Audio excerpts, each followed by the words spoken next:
If Fortnite is showing as unavailable on the Epic Games launcher, don't worry. This is usually caused by a server issue, a launcher cache problem, a VPN conflict, or a corrupted game installation. In this video, I'll walk you through the fastest fixes step by step so you can get back into the game as quickly as possible. And if this tutorial helps you out, make sure to hit the like button and subscribe for more easy gaming fixes and tech tutorials. First, check the Epic Games server status. Sometimes Fortnite is unavailable simply because Epic is doing maintenance, or there's a temporary outage on their side.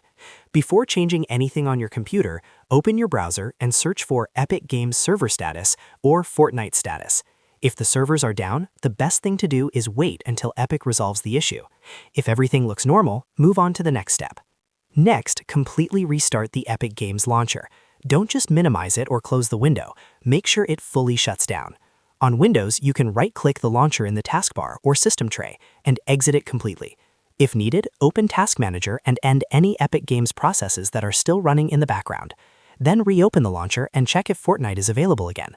A simple restart can often clear temporary glitches. If Fortnite still shows unavailable, the next fix is to clear the Epic Games launcher cache. This is one of the most effective solutions when the launcher is stuck or not loading game data correctly. To do this, close the launcher completely again, then open File Explorer and go to the Epic Games launcher cache location. Look for the Webcache folder and delete it. If you see multiple Webcache folders, remove those as well. Don't worry, this will not delete your game files. It only clears temporary launcher data, which can fix loading and availability issues. After deleting the cache, reopen Epic Games launcher and sign in again. Now let's talk about VPNs. If you're using a VPN, disable it temporarily and try launching Fortnite again. Sometimes Epic Games may block or limit access when a VPN is active, especially if your IP address appears to be in a different region. Disabling the VPN can help the launcher connect properly and recognize your game library. After turning it off, refresh the launcher and check whether Fortnite becomes available.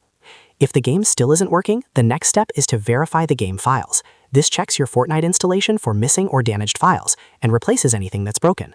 Open your Epic Games library, find Fortnite, click the three dots next to it, and choose Verify. Let the process finish completely because it may take a few minutes depending on your setup and internet speed. Once it's done, restart the launcher and test Fortnite again. This step can fix issues caused by incomplete updates, file corruption, or broken game data. If you've gone through all of these steps and Fortnite is still unavailable, try restarting your computer once more and then reopening the launcher. In many cases, a full system restart helps apply the changes properly, especially after clearing cache or verifying files. Also make sure your Epic Games launcher is fully updated, because older versions can sometimes cause compatibility problems. So to quickly recap, first check Epic's server status, then fully restart the launcher, clear the Webcache folder, disable any VPN, and finally verify your Fortnite game files in the Epic Games library. These are the most common fixes and they solve the problem for most players. If this video helped, please hit like and subscribe for more short, clear tutorials like this one. Thanks for watching and I'll see you in the next video.